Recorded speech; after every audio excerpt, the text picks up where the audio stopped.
Hey teachers! So, kumusta po kayong lahat dyan? So, ngayon lang po ulit naman tayo makapag-content or makapag-discuss ng isang NCOY needed for your reclassification or regular promotion for higher teaching positions, Teacher 3 to Teacher 7.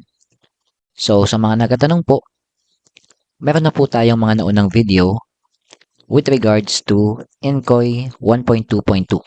So, ang focus po ng discussion natin ngayon is all about your NCOY 4.2.2.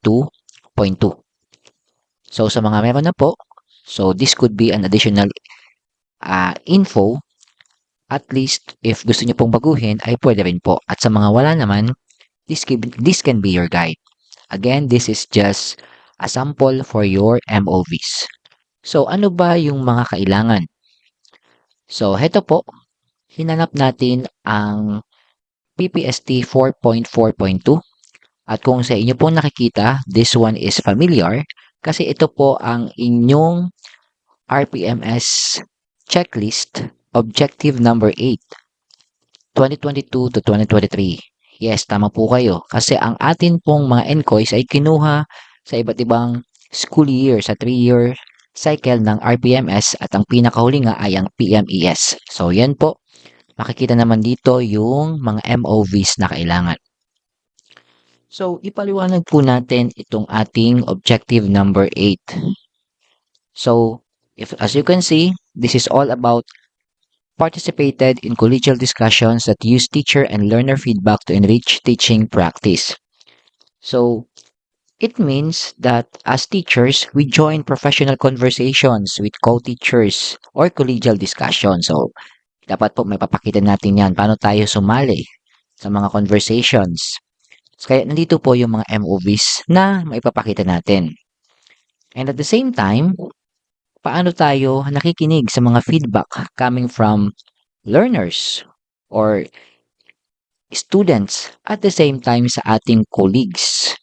So most of the time dito po is kapag tayo ay binibigyan ng input or technical assistance ng ating mga master teachers or ating principal. So yan po yung makapakita niyan.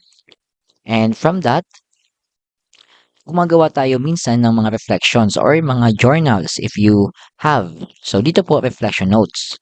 And at the same time, after having this, ano ngayon yung ating ginagawa from that feedback given para i-improve yung ating teaching strategies. Kaya meron po tayo ditong reflection notes. So, if you can see, ito po ay connected ng mga MOVs sa bawat isa. If you have. But then, if wala naman po, kasi sabi nga natin, last 2022 pa ito, hahanap na lang po tayo ng MOVs wherein this objective can be shown.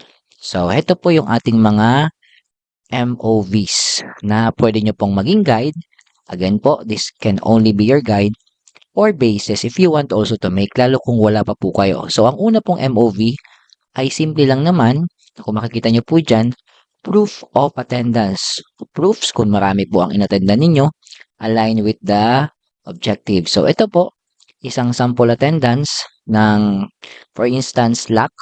Kung may LAC po kayo na inattendan, inset, focus group discussions or FGDs, at even teachers, yung simpleng mga faculty meetings. Pwede rin po ninyong yun maging MOV. So, ayan po. So, ito, example yan. Ito po yung mga evidences na pwede nyo pong i-attach. So, ilagay nyo lang po dyan. So, nakalagay po dito, nilagyan ko, if available. Kapag available lang po siya. Okay? Alright. Then, simpleng annotation. So, pwede nyo po yung padagdagan. Okay, yun lang po yung MOV number 1. Sa MOV number 2, ito na po yung minutes ng faculty meeting session. Halimbawa, naganap po yung collegial discussion, sharing of your ideas during faculty meetings.